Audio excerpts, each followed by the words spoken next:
What if one of Portland's most organized neighborhoods isn't recognized by the city at all?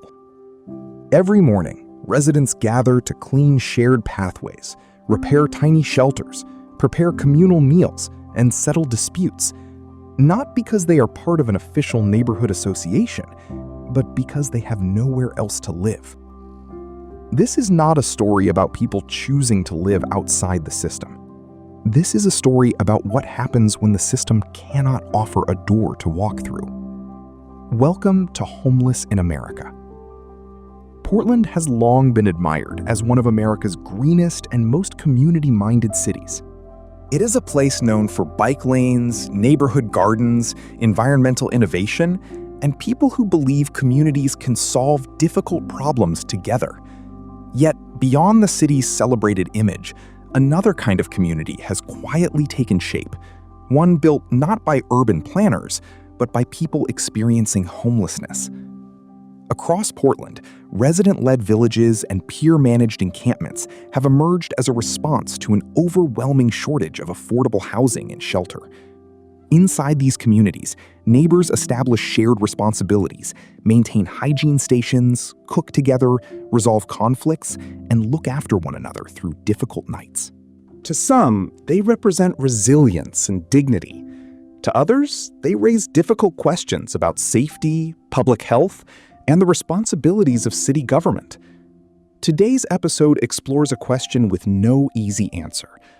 When people are forced to build their own communities to survive, where should the line be drawn between self-governance and municipal responsibility? Because this is not simply a debate about tents or temporary villages. It is about housing, belonging, and the extraordinary ways human beings organize themselves when permanent homes remain out of reach. If these stories move you, subscribe now, because every statistic hides a human life waiting to be seen. Part 1: Context and Crisis. Portland's reputation has long been built on innovation, sustainability, and the belief that strong communities can solve complex problems. Visitors often picture tree-lined streets, local markets, bicycles filling downtown avenues, and neighborhoods where people know one another by name. But just beyond that familiar image lies another Portland, one where thousands of people struggle each night without a permanent place to call home. The region continues to face one of the most persistent housing shortages in the Pacific Northwest. Rising rents, limited affordable housing, and a shelter system that cannot always meet demand have left many residents searching for alternatives. For some, those alternatives have become self-governing outdoor villages, where survival depends on cooperation rather than convenience. These communities are not designed to replace permanent housing. They exist because permanent housing remains painfully out of reach for far too many people. Consider a man who spent decades building homes across Oregon. After a serious workplace injury and mounting medical bills, he lost the apartment he had rented for years. Today, instead of framing houses for other families, he spends his mornings repairing tiny wooden shelters, reinforcing shared kitchens, and helping neighbors construct safer walkways before the rain arrives. His skills never disappeared, only his address did. This is not a story about people rejecting society. It is a story about society struggling to provide enough doors for everyone who needs one. And when those doors remain closed, people begin building something of their own, not because it is their first choice, but because survival rarely waits for perfect solutions. Part 2: The Spiral. To understand these communities, we must first look beyond the tents and wooden shelters.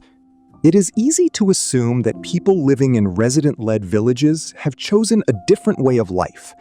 But for most, the journey began not with a choice, but with a series of doors quietly closing, one after another. They are not people who have given up on society. They are people trapped inside a housing system that moves more slowly than the crises that push them into homelessness. A single medical emergency, the loss of a job, an unexpected rent increase, or the end of a relationship can quickly become the beginning of a downward spiral. Once stable housing is lost, every part of daily life becomes harder. Finding work without a reliable address becomes difficult. Keeping important documents safe becomes a constant worry. Charging a phone, taking a shower, storing medication, or simply sleeping through the night all become challenges that consume time and energy. That is why some Portland residents have chosen to organize rather than isolate. Within these self-governing communities, responsibilities are shared. Someone maintains the water station, another repairs shelters damaged by rain. Others prepare meals, coordinate trash collection, or help welcome newcomers. Rules are created together because everyone understands that one unsafe fire, one unresolved conflict, or one neglected sanitation area could threaten the entire community. These villages are not evidence that homelessness has been solved. They are evidence that people continue to create order, even when living through disorder. This is not a simple story about camps versus city government. It is about two systems trying to address the same crisis from different directions. Municipal agencies must protect public health, safety, and shared spaces.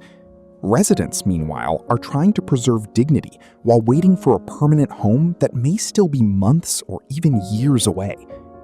The deeper question is no longer whether these communities should exist. It is why so many people have felt compelled to build them in the first place. Part 3. Faces and the Day. No one is born with a dream of sleeping outdoors. No child grows up imagining that one day their home will be a handmade shelter built from reclaimed wood and tarps.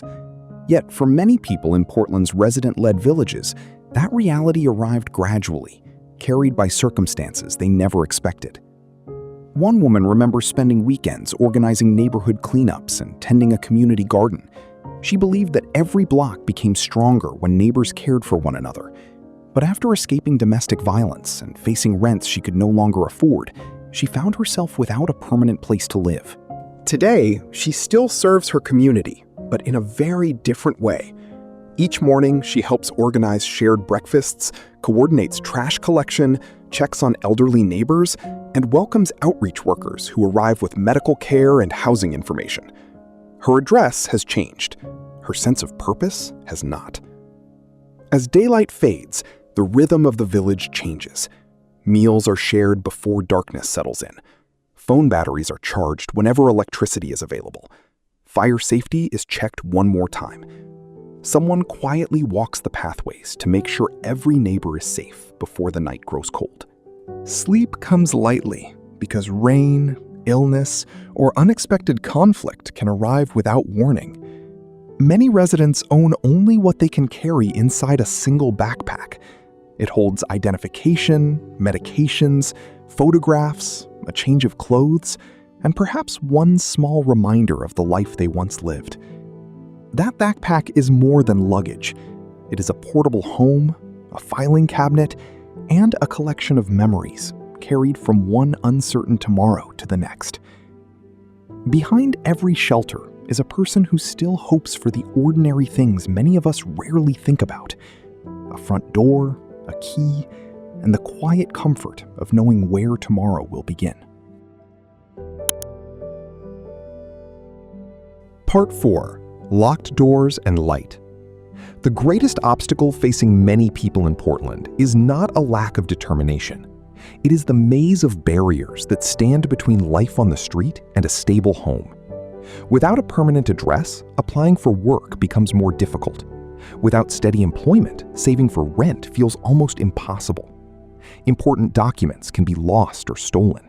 Medical appointments are missed while searching for food, water, or a safe place to sleep. Every challenge leads to another, forming a cycle that becomes harder to escape with each passing week. This is not a personal failure. It is a cage without a visible door. Yet, even in the middle of that uncertainty, there are people working every day to build bridges instead of walls. Organizations like Village Collaborative support resident-led tiny home villages, where community members help govern daily life, maintain shared spaces, and prepare for the transition into permanent housing. The goal is not simply to provide shelter, but to restore stability, responsibility, and a sense of belonging. Another organization, Join, takes a relationship-first approach to outreach. Instead of expecting people to navigate a complicated system alone, outreach workers meet them where they are, listening to their stories, helping replace identification, connecting them with healthcare, and guiding them toward permanent housing, one step at a time. Often, the first breakthrough begins with something remarkably simple, a conversation shared over a warm meal. This is not a story about choosing between community-led villages and city services. Lasting progress requires both.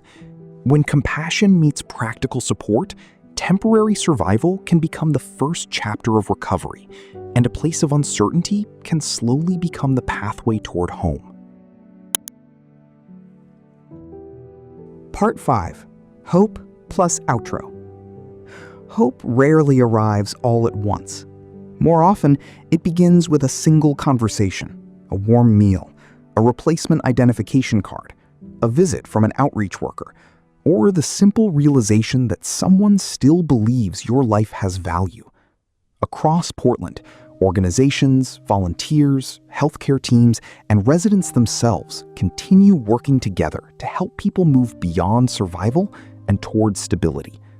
Every person who enters permanent housing reminds us that homelessness is not a destination. It is a circumstance that can be changed when communities invest in people instead of giving up on them. One former resident of a self-governing village described receiving the key to his own apartment as the moment he finally slept through an entire night. For the first time in years, he did not wake to the sound of heavy rain striking a tarp, worry about whether his belongings would still be there at sunrise, or wonder where he would safely rest the following evening. The room itself was modest, but the feeling it offered was extraordinary. It was not luxury, it was peace, it was privacy. It was the quiet dignity of having a place to call home again. Portland's resident-led communities reveal something many people overlook. Even in the hardest circumstances, people continue to organize, care for one another, solve problems together, and create order where chaos might otherwise exist. They are not defined by tents, tiny shelters, or temporary villages. They are neighbors, adapting to a crisis that has lasted far longer than anyone hoped. This is not a story about choosing between community-built villages and municipal management. It is about recognizing that emergency solutions should never become permanent substitutes for affordable housing.